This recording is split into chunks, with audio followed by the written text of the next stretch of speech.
Welcome back to Real Story Time with your boy Art Will. I had to put on my Puerto Rican sombrero because I got a shirt with a Puerto Rican rooster on it. Well, I don't know if the nigga's Puerto Rican, but it's a rooster, so we gonna call him Puerto Rican. It's from my Puerto Rican friend. I like to say, thank you, baby, for the wonderful gift. Evidently, you know who I am.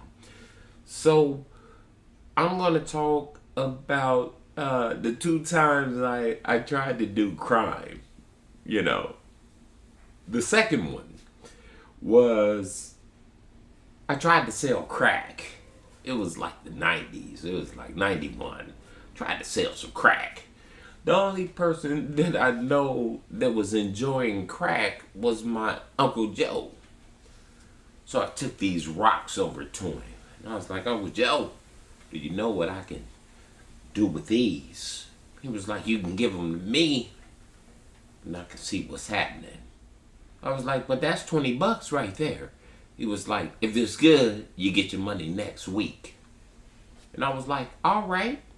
And so I went back next week. I was like, how was it? He said it was great. I said, where's my money? He said, you don't have no money. What money? I was like, oh shit. Uncle Joe's the same nigga. When I was in 6th grade, he sold me a fake gold chain. And I said, Uncle Joe, how much is this gold chain you're selling? He was like, it's $50. I said, I don't have $50. He said, how much do you have? I said, I got $5. He was like, give it to me. But don't tell nobody I gave it to you.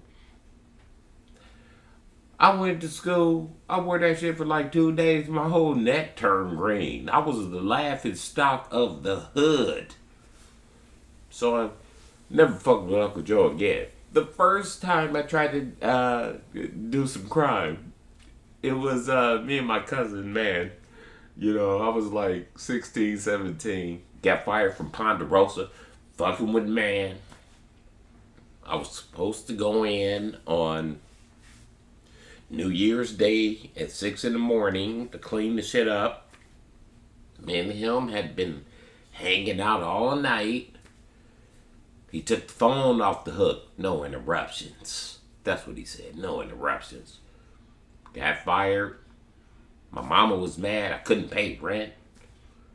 I was about to get kicked out. My daddy was paying child support, but I'm about to get kicked out because I'm not paying rent at 16. She's like, get a real job, nigga. I was like, bitch, this is real money. And so I was like, I need to pay rent. Let's rob Ponderosa. So we call it the Pondo Caper, the Ponderosa Caper. Like we was about to pull a caper. This is like 1987. We're about to pull this whole ass caper. I was like, he leaves every night, and they have the money in his bag, so we can get him back here, calling, snatch the bag. We didn't even have a getaway car. We had a getaway run and shit. And so we were going to run after we socked him up and snatched the bag with the money, the night deposit. We were going to hit the train tracks and shit. And so he came out and shit. We're there and shit. We ain't even got shit. I ain't even got my mama pantyhose on my head. Like, nah, nigga, it ain't me. But we're we're back there, and he comes out, and his name is like that's back in the restaurant days. You had to call the motherfucker Mister. It's like Mister Missing or some shit like that. Oh, that's white dude.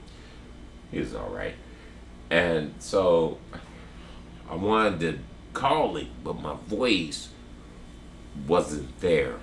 It just wasn't there to do that. And so he just leaves with the deposit. Me and man, we're walking back to my mama's house on the robbery route. We get back there and shit.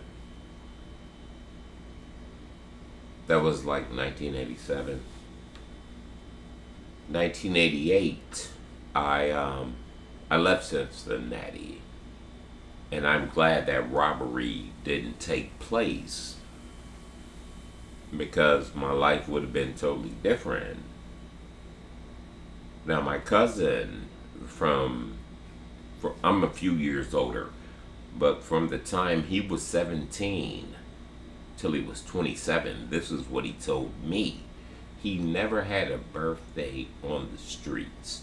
And I think about all the things that I had done between 17 and 27. So yeah, crime really didn't work out for me. Some motherfuckers like, oh, you a bitch ass nigga. You ain't never been to jail. You ain't never been to prison. Everyone that I know that's been to prison, it ain't the place to be. You know what I'm saying? That shit is not the place to be. Hey, real story time with your boy R. Will.